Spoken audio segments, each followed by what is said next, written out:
Thank you. It's good. Hello, everybody. Welcome. I'm Esther Kutash, and I'm the Executive Director of the Philadelphia Holocaust Remembrance Foundation. We operate this memorial park, and we do a lot of Holocaust education programming with tons of partners throughout our city. It is my absolute pleasure to welcome you all. It's nice to be back in a public space all together, yet safe. We are going to be commemorating the May 10th, 1933 Nazi book burnings today, and I will provide a little bit of historical context. But before I get into that, I want to thank a couple of persons for making this possible. First and foremost, I want to let you guys know that this idea of commemorating the Nazi book burning came from my friend and co-worker Sophie Dawn, who, when we were looking at the calendars and trying to figure out what is an event that we can put together safely in May, and looking at our, Holocaust history calendar, this is the event that came to our mind. This event feels very apropos in many ways. You all know that we live in a very polarized world, and that misinformation, alternative facts, are spreading actually faster than truth. And this really that's why this event is significant, to remind us of what happens when the extreme censorship really influences the world. And we're really here to both commemorate that event, but to celebrate freedom of ideas, creativity, and freedom of expression here today. I also wanted to thank the Philadelphia Holocaust Remembrance Foundation's board members. Quite a few are here. A few of them are going to be speaking. Thank you to them. And then most importantly, we want to thank our partners in this event, which are the Friend Select School. Shout out to all of you guys. Thank you for being here.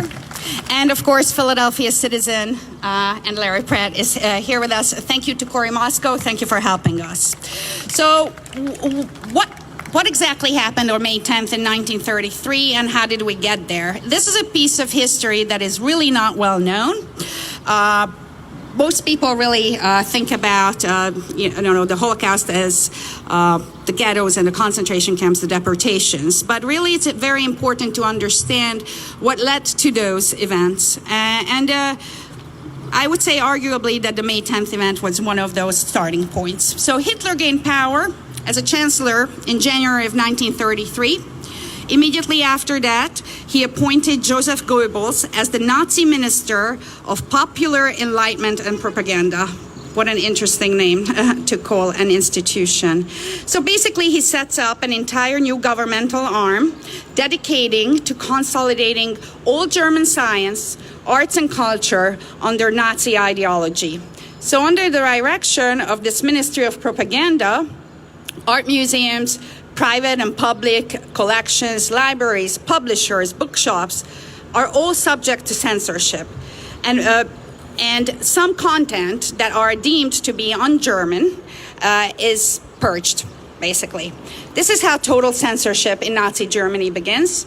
And to find partners in carrying out purifying Germany, Germany, which arguably was one of the most developed nations at that point in time in history. So to find partners in purifying Germany, Hitler and Goebbels find very unlikely allies, university students. So how is it possible that typically, university students, they represent our most open-minded, most progressive people, our hope for the future. So how could this allyship happen? Well, for starters, Germany at that time was still suffering from its defeat from the First World War. It had a horrible economic and unemployment affecting it. And, due to that, really, negative sentiments among the youth were increasing. So as the Weimar government was failing, Hitler became the preferred choice of many, including students, university students. Hitler himself was a very powerful speaker who attracted a wide following of Germans desperate for change. He promised them a better life and a new and glorious Germany. university students were supportive of and very active in the early years of the Nazi movement. This is, again, really important to remember that it did not start necessarily as a working class movement. It was supported by educated people and intellectuals as well.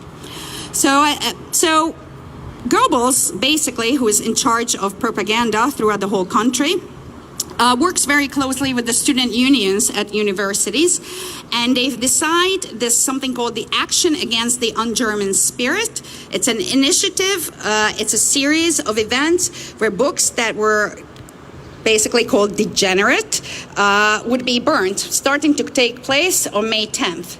So what happened was, in April, student unions draft something called 12 Theses. It's basically a Nazi ideology-based principles that describe and define what is it that is un-German.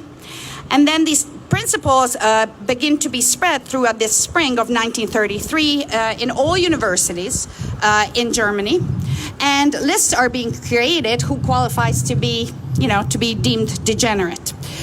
So, universities that were, for, hundreds of years in Germany, the cradle of science, humanities, and the arts, all of a sudden it become a hotbed of white supremacist ideology within just a matter of months. So then on the evening of May 10th, in most universities, towns, right-wing students, supported by student unions, march around with torches. This is an unfortunate imagery that we can now imagine in our own history, recent history. So they march around with torches, they ransack libraries and bookstores, they collect books, and they set them up on fire while the crowd is celebrating. This is a joyous event. This was not something that was suppressed. Very few people spoke up against it. So in total, in 34 towns, students threw un-German books onto bonfires while speeches are made and bands are playing. In Berlin only, where Goebbels himself is speaking, 40,000 people gather to watch this. And in these 34 towns, a collective of 80 to 90,000 books are burned just on that single day. And this action is being carried out over and over again for the following weeks. It is important for all of us to remember that these books and these authors were not only discriminated against based on their ethnicity or religion. A list of un-German books included works by Karl Marx, Thomas Mann, Ernest Hemingway, Jack London, and many others. So meaning that books were not only censored based on this ethnicity, this is important to remember that this was a censorship of political ideology just as much as well. So a key figure that I wanted to share a story about, and whose basically entire life work goes up in fame, is Dr. Magnus Hirschfeld. He is a German Jewish physician who happens to be a sex researcher. At that time, when the Nazi book burnings happened, he already lives in Paris. But before that, all of his work was dedicated in Germany. Hirschfeld was a socialist, a feminist man, and a pioneer of gay rights advocate who assembled an unprecedented collection for the time of books in the Institute of Sexual Research dedicated to exploring human sexuality. He and other 40 scientists have worked for decades to support the gay and lesbian movement, to decriminalize homosexuality in Germany, and to support trans people. This whole collection is confiscated and put on fire. This is not just books that were already published. This is also books that, research documents that 40 scientists are working on. So this is the type of loss that we suffered after the Nazi book burning. I wanted to tell you about Magnus Hirschfeld because, yes, he was a Jewish man, but most importantly, he was an advocate. He was there to understand others and to speak up for others. He is known in Germany as basically one of the most prominent advocates for the LGBTQ community, and all of his books were burned and all of his research was gone. He watches all of this. He happens to be in Paris, and he watches all of this happening on a newsreel in a cinema and decides to never go back. He actually then is exiled by the German government. He can never return home, and a few years later, he passes away. His life work is gone. So this is just a story of the immense loss of knowledge from the book burnings of 1933. This story also shows us how loss was not singular to the Jewish community, and the Holocaust was not singular to the Jewish community either. Hirschfeld was Jewish, but his work had nothing to do with his Jewish heritage. Again, it had to do with his advocacy efforts for the LGBTQ community. His work, his legacy, demonstrates how marginalized communities could help one another, that with care and empathy, we can build bridges across communities. I am so happy every time when I see on this plaza people here that are not just from the Jewish faith, but from all walks of life, all backgrounds. This is what this is about. So I really want to thank for all of you for committing to be here, to use your voices to build a more tolerant world together. I want to thank our speakers. We're going to introduce them one by one, okay? But thank you for showing up, and thank you for helping us make this a more tolerant society. Thank you.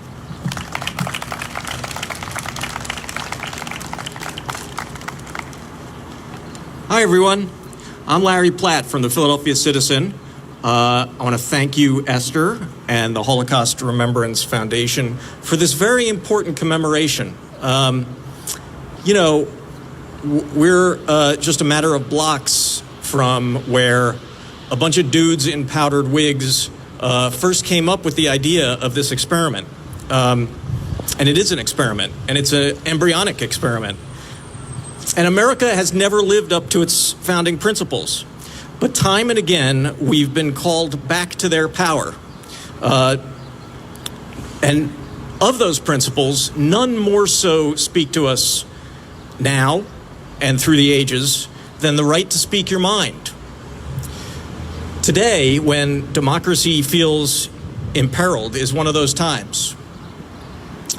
I want to return to another one of those times, perhaps the most dire of times. In December of 1860, the Union was falling apart.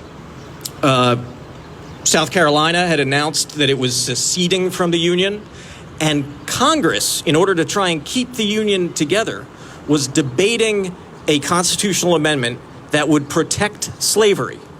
So you think things are messed up now. So a group of abolitionists, including Frederick Douglass, gathered in Boston to protest the abomination of slavery, and they were shouted down by a violent, angry mob with the not-so-tacit support of local law enforcement and political leadership. Not to be denied, days later, Douglass gave this speech, which I want to read a short excerpt to you from. I think it's one of the most eloquent statements for the importance of free expression in our history. It was titled "A Plea for Freedom of Speech in Boston." This is Frederick Douglass. The world knows that last Monday, a meeting assembled to discuss the question, how shall slavery be abolished, took place. The world also knows that that meeting was invaded, insulted, captured by a mob of gentlemen, and thereafter broken up and dispersed by the order of the mayor, who refused to protect it, though called upon to do so. The leaders of the mob were gentlemen.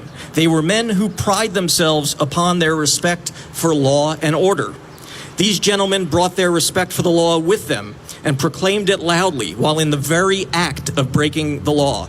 Theirs was the law of slavery. The law of free speech and the law for the protection of public meetings they trampled underfoot while they greatly magnified the law of slavery. No right was deemed by the fathers of the government more sacred than the right of speech. It was, in their eyes, as in the eyes of all thoughtful men, and I would add women, the great moral renovator of society and government.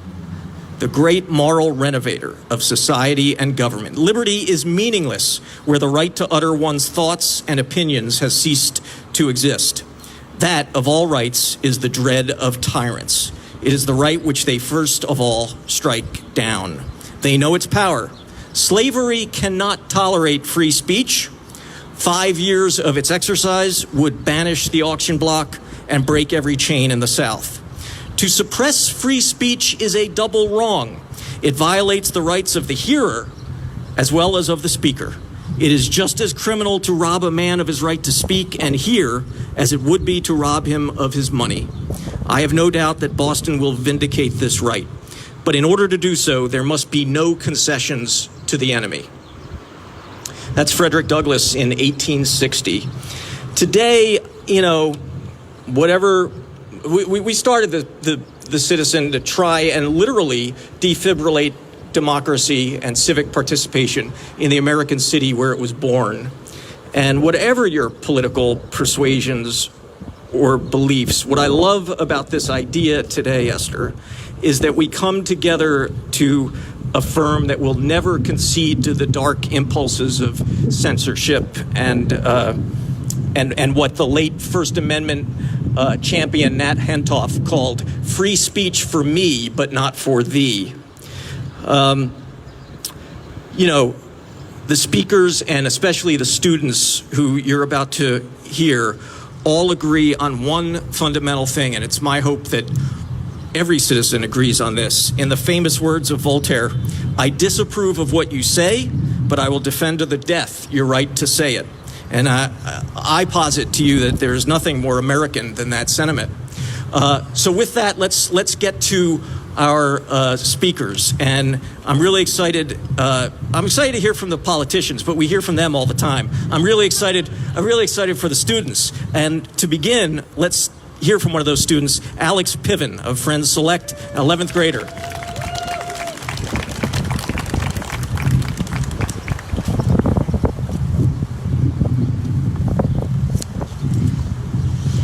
Thanks, Mr. Platt, for the introduction. My name is Alex Piven, and I'm an 11th grader at Friends Select School. And today, I'll be reading an excerpt from the book Man's Search for Meaning by Viktor Frankl. This book explores the desire to lead a meaningful life.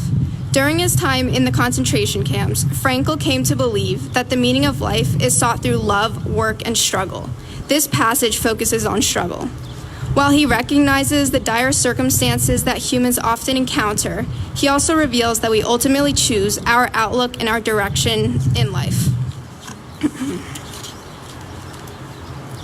When a man finds that it is his destiny to suffer, he will have to accept his suffering as his task, his single and unique task. He will have to acknowledge the fact that even in suffering, he is unique and alone in the universe. No one can relieve him of his suffering or suffer in his place. His unique opportunity lies in the way in which he bears his burden. For us, as prisoners, these thoughts were not speculations far removed from reality. They were the only thoughts that could be of help to us.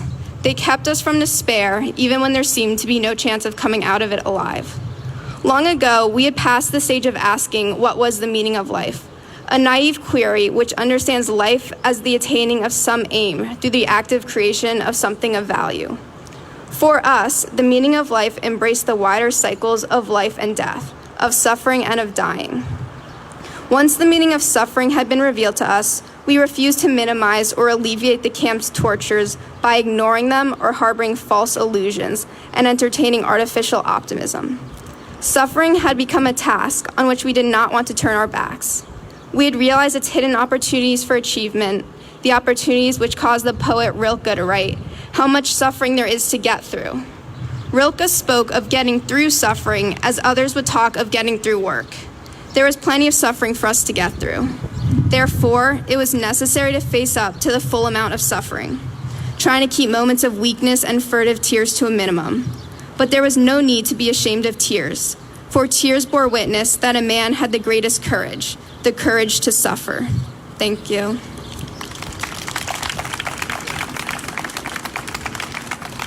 Thank you, Alex.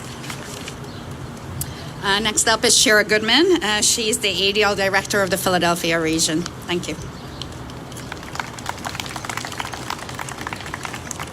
Thank you, Esther, and thank you to the Philadelphia Holocaust Remembrance Foundation and the Philadelphia Citizen for putting on this event and inviting the ADL to participate. I can't think of a more fitting memorial for the time we're in, as Larry spoke of. I'm going to read to you from a lecture from Leon Bass, and after the program you can learn a little bit more about Mr. Bass. He's written about on one of the pillars at the Plaza. Leon Bass was a black man from Philadelphia, born in January 1925, and he volunteered to serve in the segregated army during World War II. He was a second-class citizen in the army he was serving, and he recognized the evils of racism, anti-Semitism, and all forms of bigotry. Mr. Bass was one of the soldiers who liberated the Buchenwald concentration camp. He was among the first Americans to be seen by the survivors. After the war, he came home to Philadelphia and Pennsylvania to complete his education. He got an undergraduate degree at Westchester and his PhD at Temple, and he became involved in the civil rights movement. Lucky for us, he became a teacher and later a principal at Benjamin Franklin High School. He spoke to his students about racism and the Holocaust. He lectured extensively on the subject, bringing his unique perspective as a witness of so many forms of oppression before he passed in March 2015. And he spoke extensively as a partner to the ADL, speaking to hundreds of kids at our annual youth conference. The piece of his I'm reading tells us that you cannot fight one form of hatred without fighting all of them, a guiding principle of the work of the Anti-Defamation League. He also tells us that the fight is not over, and it is a hard, difficult fight, but one that is certainly worth being part of. I was not the same anymore. I came in with one feeling of anger at my country, really angry about what was happening to me. But now I realize that all the pain and suffering was not relegated to just me and those like me.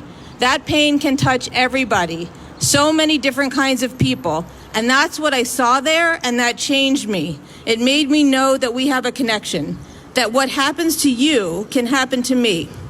And it's all because of bigotry and prejudice and all of that hate and anti-Semitism right there.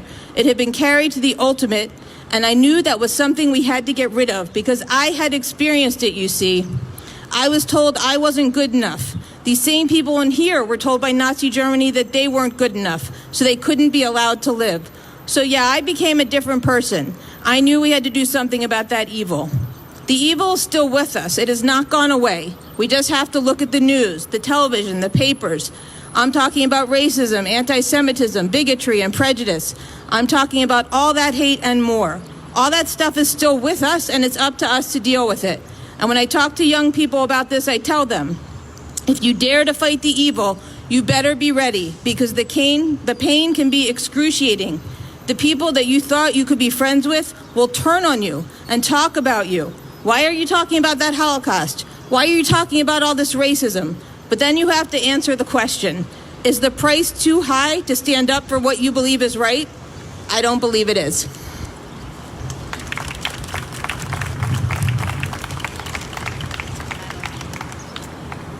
Next up, please welcome Madeline Kessler, Philadelphia Holocaust Remembrance Foundation board member.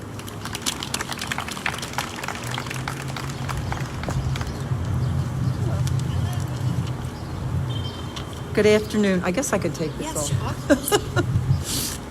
Good afternoon, and I'm happy to see everyone here.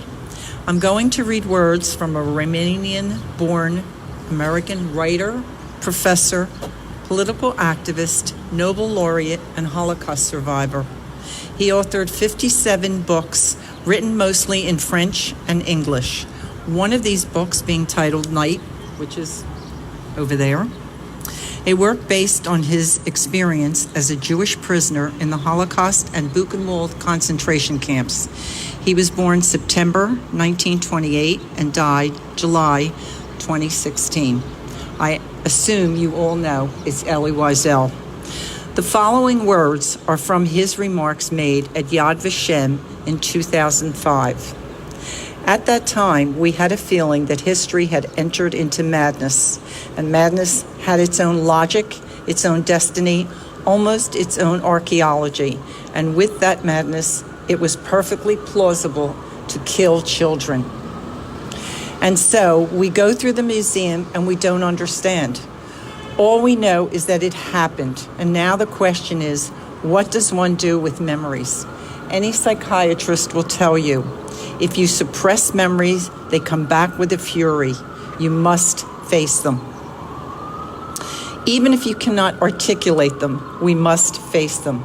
And memories are many and varied. Memories of those who died with weapons in their hands, and those who died with prayers on their lips. And let no one say that some were heroes and others were martyrs.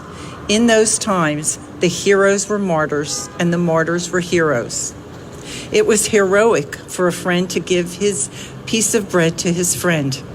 It was heroic to go around on Shabbat and simply say to his or her friends, "It's Shabbat today." It was heroic to have faith. It was heroic to be human. And so we go through the museum, and what should we do? Weep? My good friends, we never try to tell the tale to make people weak. It's too easy. We didn't want pity. If we decided to tell the tale, it's because we wanted the world to be a better world, just a better world, and learn and remember. Thank you, Madeline. Next up is Elizabeth Barron, 7th grade, Friend Select School. Where is Elizabeth? There it is.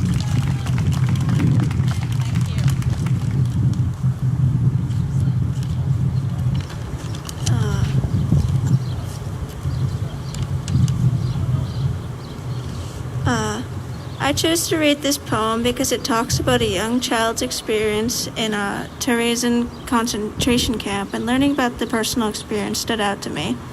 I wanted to share this poem to inform people about what happened and teach people that it should never happen again. In Terezin, there were over 140,000 Jews, and about 30,000 died there, including Teddy, the young author of this poem. Because Teddy didn't survive, we don't know anything about him other than his name.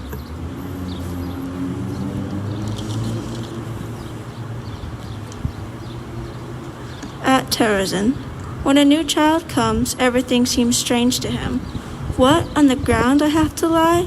Eat black potatoes? No, not I. I've got to stay. It's dirty here. The floor, raw look, dirt, I fear. And I'm supposed to sleep on it? I'll get all dirty. Hear the sounds of shouting cries, and oh so many flies. Everyone knows that flies carry disease. Oh, something bit me? Was that a bed bug? Here in Terezin, life is hell, and when I'll go home again, I can't yet tell.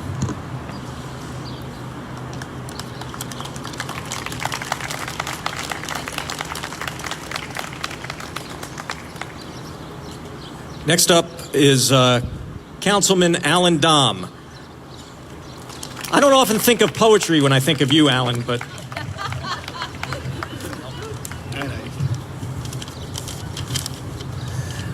Good afternoon, everyone. And Esther, thank you for inviting me here today, and thank you for the Holocaust Awareness Committee's organization of this. And Larry, thank you. And you did a good job on your speech, Larry, so thank you very much. And thank the citizen, too. So my poem is about a prominent Protestant pastor who emerged as an outspoken public foe of Adolf Hitler and spent the last 7 years of Nazi rule in concentration camps despite his ardent nationalism. USHMM has a great and short biography describing his activities and criticism before, during, and after World War II. Here's the poem. First, they came for the communists, and I did not speak out because I was not a communist. Then they came for the socialists, and I did not speak out because I was not a socialist. Then they came for the trade unionists, and I did not speak out because I was not a trade unionist. And then they came for the Jews, and I did not speak out because I was not a Jew. And then they came for me, and there was no one left to speak out for me. And, you know, I just want to share something personal with everybody, and many of you may know this, but I think anyone who steps on these hallowed grounds and has had a connection to the Holocaust, it brings back all those memories of your family. And when I was standing on the side there, I was thinking to myself, my grandfather came here from Warsaw, Poland in 1916. And he was one of 9 children, of which 8 of his siblings and their spouses and their children and his parents never made it. And I thank God he made it, because I wouldn't be here today if he didn't. So that's a great feeling to know that he made it here, and for many of you, I think you have that same feeling. So Esther, thank you for all you do for us. It's really amazing. Thank you.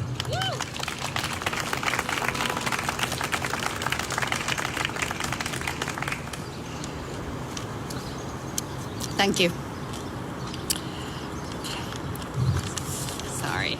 So we have Bella Robinson reading next. She's a Friends Select student, 11th grade. Thank you.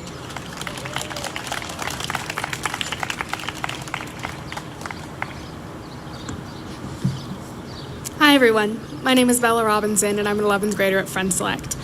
Today I'm going to be reading a short excerpt from The Hate You Give by Angie Thomas. This novel is about a teenage girl who struggles to cope and understand racism, police brutality, and activism after her best friend is murdered in front of her by a police officer. The Hate You Give gives amazing insight into Black communities and the grieving process, which is unfortunately something that Black communities have to deal with on a frequent basis. It also examines the difficulties of people of color attending predominantly white institutions and institutionalized racism. The author, Angie Thomas, is a Black woman who writes young adult novels that discuss topics such as police brutality, racism, and living as a Black individual in America. The passage I chose is a short passage where the character is reflecting after the death of her friend. She reflects on her experiences with police, grief, and growing up as a young Black girl.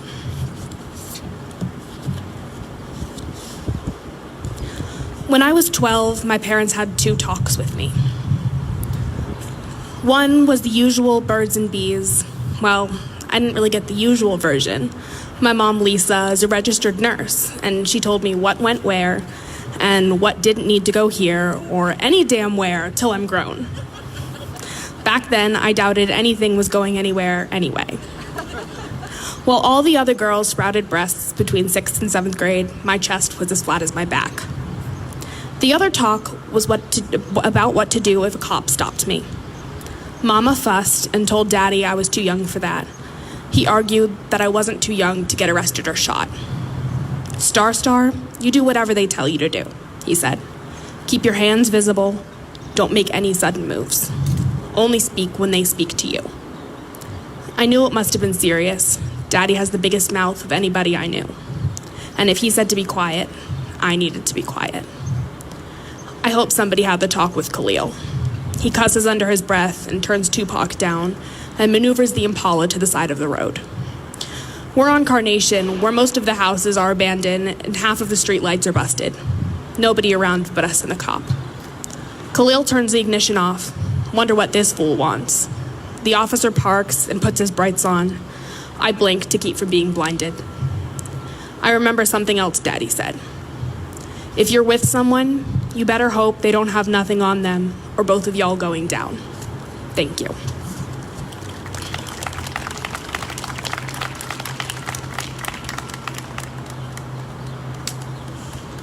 I just realized that much to their dismay, it looks like I'm introducing all the politicians.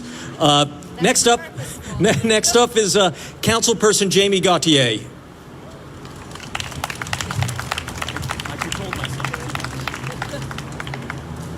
That was a great introduction. Thanks so much.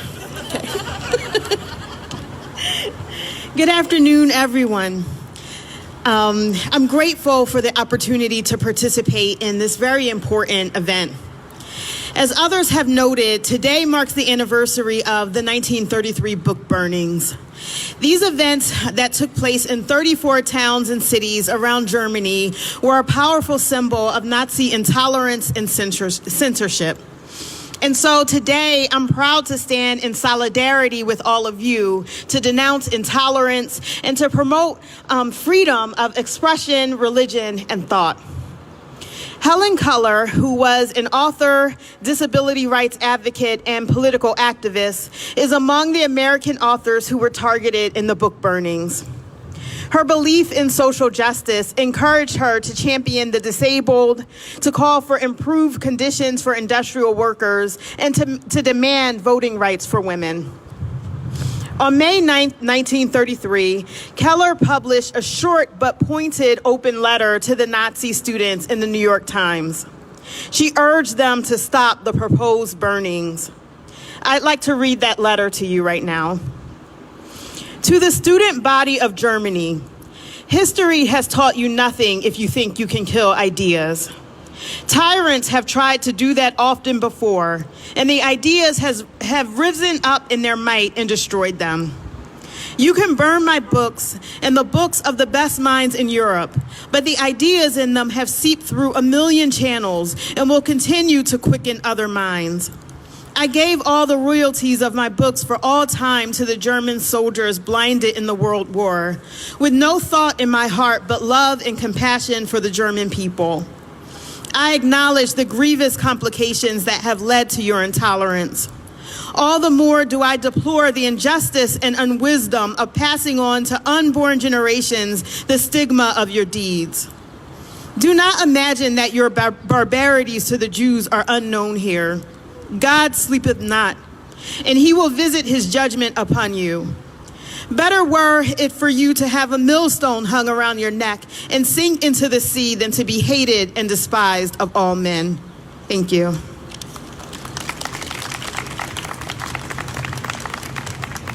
Thank you. Up next is Rachel Pastor, Friend Select student. She's an 8th grader. Come, Rachel. Thank you.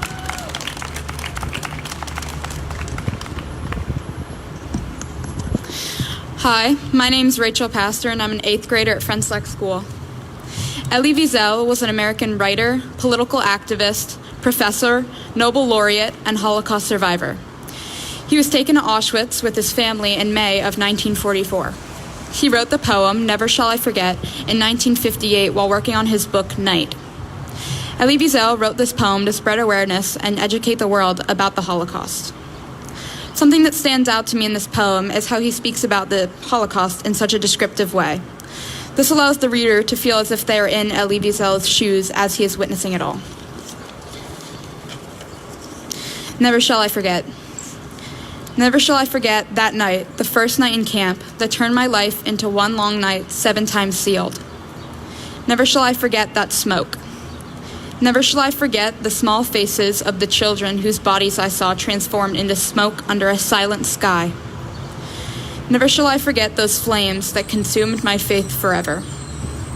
Never shall I forget the nocturnal silence that deprived me for all eternity of the desire to live. Never shall I forget those moments that murdered my God and my soul and turned my dreams into ashes.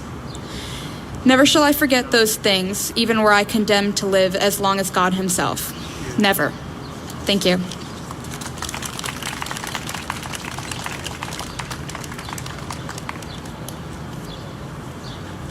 So, lucky for us, straight from a grueling campaign where she is opposed by precisely no one, our next speaker is Controller Rebecca Reinhardt.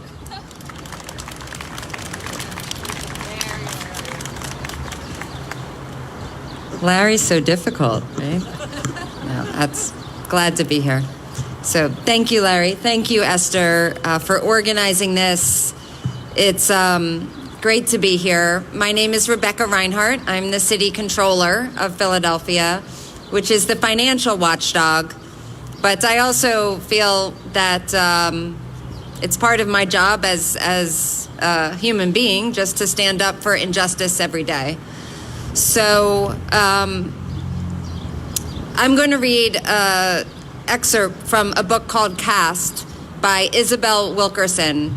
And I'm going to just give you a little bit of background before I read that passage. Isabel Wilkerson won the Pulitzer Prize in 1994 as Chicago bureau chief of the New York Times, making her the first African-American woman to win a Pulitzer Prize in journalism. She then went on to write the books The Warmth of Other Suns and more recently Caste, which I read and highly recommend. It's a wonderful book. Caste examines American society and discusses race in America as the unspoken caste system, both historically and still today. And as a Jewish woman, as I was reading Caste, as the author compared Nazi Germany and the caste system that was established there, and making comparisons to the United States, both historically and still today, resonated with me. She writes that the United States was viewed as the leading racist jurisdiction when Hitler rose to power, so much so that Nazi Germany looked to the United States for inspiration. How disgusting is that? I believe that we need to understand these artificial hierarchies in order to break them down. We need to understand. Sorry, hold on one second. The wind is blowing everything.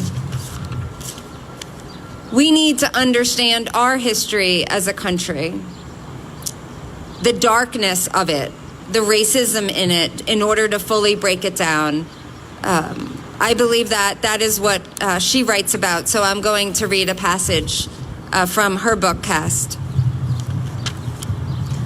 A caste system is an artificial construction, a fixed and embedded ranking of human value that sets the presumed supremacy of one group against the presumed inferiority of other groups on the basis of ancestry and often immutable traits. Traits that would be neutral in the abstract, but are ascribed life and death meaning in a hierarchy favoring the dominant caste whose forebears designed it. A caste system uses rigid, often arbitrary boundaries to keep the ranked groupings apart, distinct from one another and in their assigned places. Throughout human history, 3 caste systems have stood out. The tragically accelerated, chilling, and officially vanquished caste system of Nazi Germany. The lingering, millennia-long caste system of India. And the shape-shifting, unspoken, race-based caste pyramid in the United States. Each version relied on stigmatizing those deemed inferior to justify the dehumanization necessary to keep the lowest ranked people at the bottom, and to rationalize the protocols for enforcement. A caste system endures because it is often justified as divine will, originating from sacred text or the presumed laws of nature, reinforced throughout the culture and passed down through generations. As we go about our daily lives, caste is the wordless usher in a darkened theater, flashlight cast down in the aisles, guiding us to our assigned seats for a performance. The hierarchy of caste is not about feelings or morality, it is about power.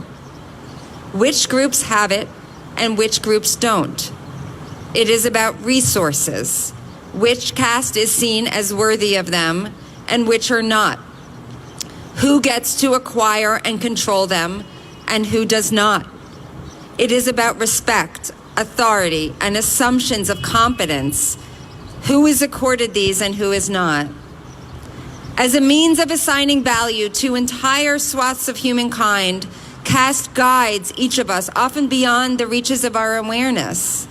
It embeds into our bones an unconscious ranking of human characteristics and sets forth the rules, expectations, and stereotypes that have been used to justify brutalities against entire groups within our species.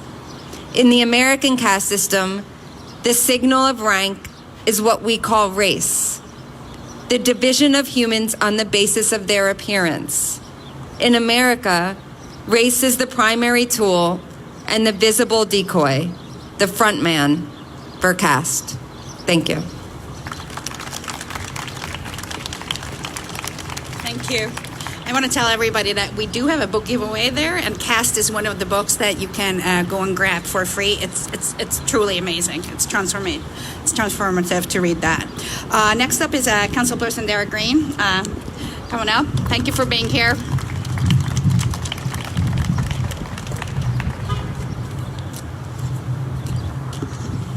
Good afternoon, everyone. For all the mothers, a happy belated Mother's Day. And I say that because when I think about this event, History is an Open Book, we learn so much information from our mothers who passed down history and culture and lineage and allows us to never forget what's happened in the past so we can always remember going forward into the future. And I'm going to read a passage from a writer, Martin Baranek, his book, Determined. And in many ways, this is a letter to his mother. He was able to survive 2 death marches, and he was able to be reunited with his mother in Canada, who also survived that period of time. And so I'll begin. 5 years had passed since the last time I saw my mother, when the men and women were boarded onto trains headed for Auschwitz. It was like another lifetime. So much had happened between that last goodbye and now. So much that we could never share with one another openly, that we each knew. Even in my effort to rejoin my mother in Canada, these fits and starts were a reminder of the difficult roads we had traveled, across continents and oceans, and the ever difficult journey that still had yet to unfold.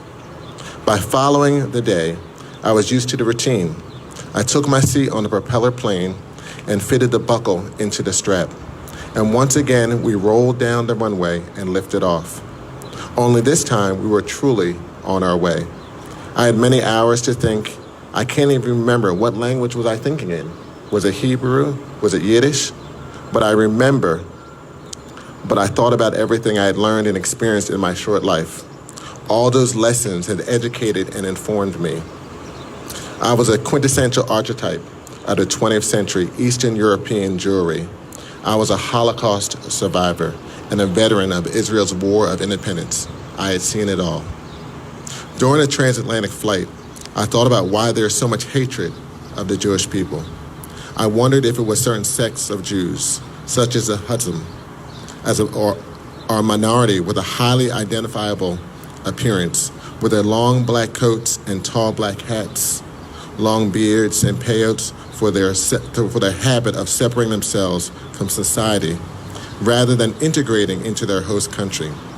Jews were not understood, and history has shown us again and again that men fear and try to control that which they do not understand. Jews have always made it a point to remember past perpetrators of crimes against them, from the pharaohs of Egypt to the Haman of Persia, to Queen Isabella and King Ferdinand of Spain, and every other anti-Semitic leader who sought to enslave, convert, or expel the Jews. Others likely resent the Jews for their adherence to certain customs and traditions.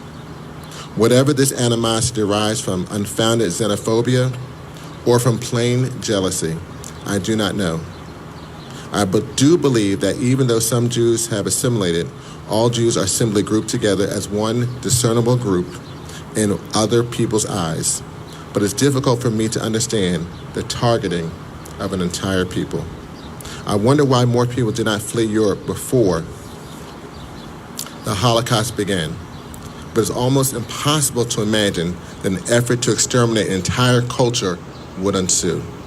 Those Jews who stayed, apart from those too old, too young, or too infirm to leave, deluded themselves into believing that human beings would behave in a civilized manner. Unfortunately, the unique case of the Holocaust illustrates that even good and decent people are capable of the most horrific acts. As we advance toward Canada, the new world, my new world, I considered how far I'd come. I thought about coming out of the abyss that had been my life during the war years, and I hoped for a happier future. There's no benefit to looking at others' good fortune and feeling a sense of jealousy. There will always be some with more or less, whether it be luck or good fortune.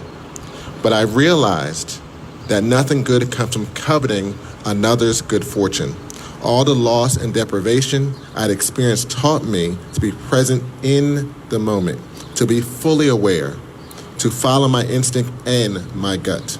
I learned to swallow my pain and somehow found a way to smile again. While I might have lost my faith in God, I remained Jewish. I would celebrate Jewish holidays and carry on Jewish traditions. I knew that one day I would raise a Jewish family, teaching my children the history of our people and passing on the customs I held in my heart. I did not consider myself a religious person, but a certain way of life was instilled in me, and I owed it to the memories of my grandparents and my father to keep the lamp of Judaism lit for future generations' Jewish continuity. I stared at the bluish-green tattoo etched on my arm, A18805. It would always be there as a reminder. I was inexplicably linked to the war, to the Holocaust. I had been a prisoner, punished without having committed any crime, but I knew that I was more than just a number. Even though I could not escape my past, I did not want that tattoo to define me either. I needed to keep moving forward so it would not consume me like the flames that engulfed the dead bodies in the crematoria. I survived by chance, by a sequence of events that guarded me, protected me, and saved me from death over and over. It was bashert, but it was not without its downside. During the war, I did not ask, why me? I simply pushed onward with an attitude of what now?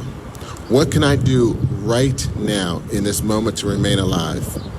After the war, however, and after I was out of harm's immediate path, the pain and the survivor guilt set in. Why him and not me? Why me and not him? Why? And then there were the questions of justice and revenge, and what to do with the anger that I lugged around. I could not hold children of the Nazis accountable, or children of the collaborators, Poles and Ukrainians. Each person is responsible for his or her own actions. But I could not absolve those who overly took steps to turn in Jews, knowing that the fate of those Jews would be in certain death. I did not feel hatred or anger to all Germans or Poles. For some had shown kindness or took risks to help us at their own peril. I was determined not to psychologically remain in the camps. I had no time for revenge. I only had time to get on with my life. I was born an optimist, and throughout the war I did not believe in dying, only struggled to live day by day. Although I could not be sure of my eventual survival, I was always hoping I would make it. I told myself that all the bad things were behind me and that things would only get better. I had survived the impossible and had no parental guidance after the war. I was trying to make adult decisions with only a second grade education. And the trauma that had been my adolescence, I realized the real life instruction I learned was essential in helping me land on my feet at each and every turn along the way.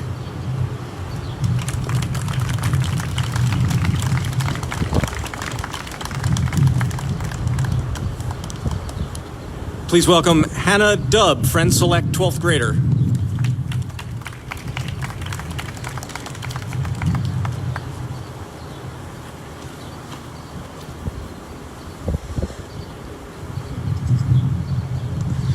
Prisoner B3087 was written by Alan Gratz in 2013.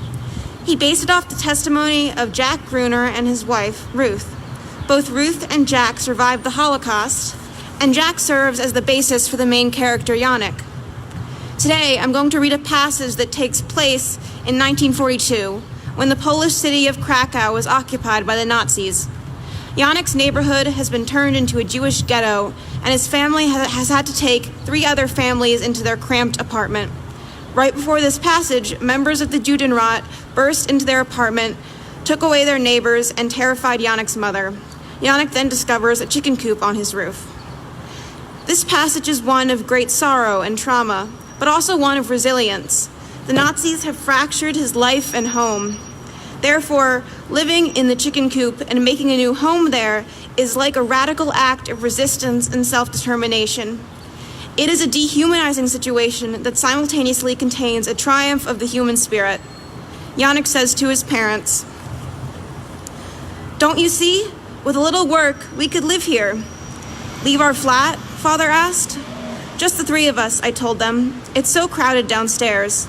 Here we can have a space all to ourselves. We can scrub the floors and the walls, clean it up, and I can wire up a light, the light from my projector, and a hot plate for cooking on. There's no bathroom, but we could always go back downstairs for that. And in the winter, we'll have the chimney to keep us warm. I don't know, Yannick, my father said. My mother hadn't come inside the coop. Instead, she stood just outside, staring back at the big steel door that opened onto the roof. We can bring up chairs, I told my father, and a mattress and bars, my mother said. It was the first thing I'd heard her say since the Nazis burst into our flat. Can you put bars on the door? She stared at it, but I could tell her thoughts were still downstairs, reliving the invasion of our home. My father came out of the coop and put his arm around my mother's shoulders. Yes, Mina, we will fix up the coop and live here, and we will put bars on the door. Yannick and I will see to it. We gave our flat to the Rosenblums. The Brotmans were already moving into the Immerglitz apartment across the hall.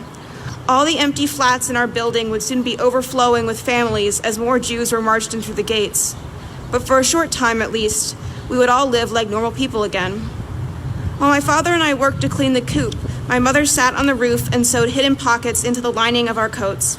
Inside them, she hid all the money and valuables we had left. She never said another word, though, all that day.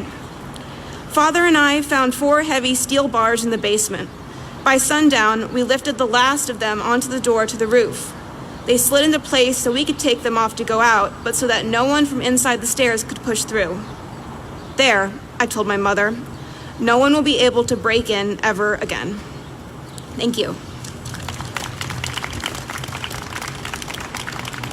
Thank you, Hannah. Catherine Lovell, Parks and Rec Commissioner, is coming up. Thank you.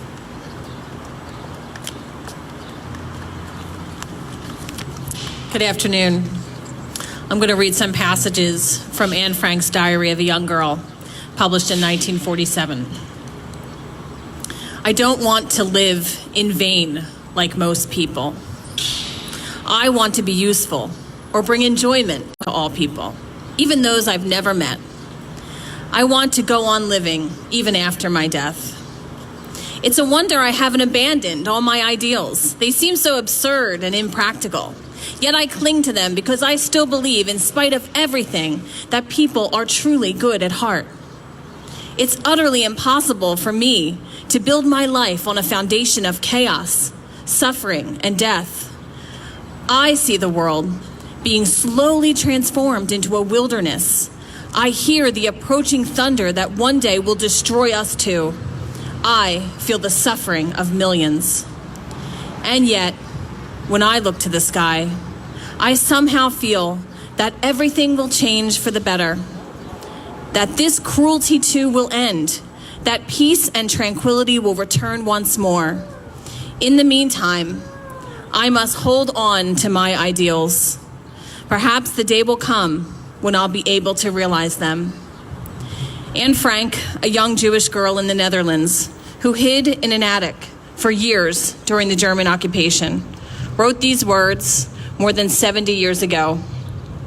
And yet her message so clearly resonates with us today.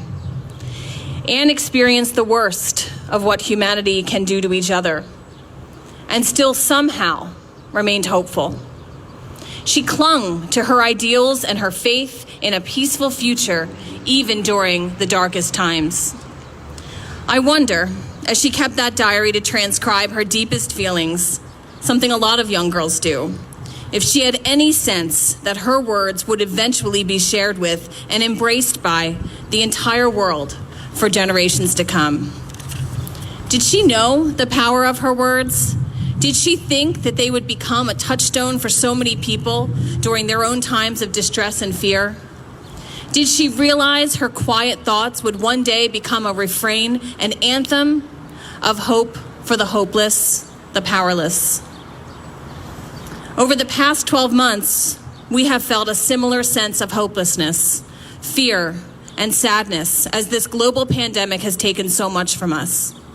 We have struggled to find that same sense of hope that Anne somehow found when she said, "When I look up to the sky, I somehow feel that everything will change for the better, that this cruelty too will end, that peace and tranquility will return once more." If hope has been found anywhere in the past year, it has been found in our parks and our public spaces. In March of last year, when our entire city shut down, our parks remained open, and we used them. They became sacred spaces that we gravitated to find peace and tranquility, to renew our spirits, and to connect, albeit at a safe distance, with others. There is great power in parks and public space. It is a redemptive power that can heal and inspire us during times of great loss and fear. It is a social power to bring us together and connect us to people who are like us, and most importantly, to people who are nothing like us. Parks also give power to our democracy. They create spaces where we can elevate our voices and our shared beliefs, where we can make calls to action and hold people accountable. They give us a physical space to honor and remember and memorialize people and events that can teach us and remind us of our most core values of our common humanity. And this is what brings us here today. This Horowitz-Wasserman Holocaust Memorial Plaza is a sacred, shared public space whose sole purpose is to help us learn and remember together. To Esther and to the entire board of the Philadelphia Holocaust Remembrance Foundation, thank you for inviting me to participate, and thank you, most of all, for your great stewardship of this sacred public space. Thank you. Thank you so much. So thank you for, again, to everybody for being here. It was really a pleasure to see you all. Go and grab some books. This is how we, remember the Nazi book burning, by really turning it upside down and giving books away. There's a lot you can learn through reading those books. We encourage you to take some home. Thank you. Those of us who were speakers, if we could come together for a photo by the memorial, that would be great. And everybody else, just enjoy and mingle. Thank you very much.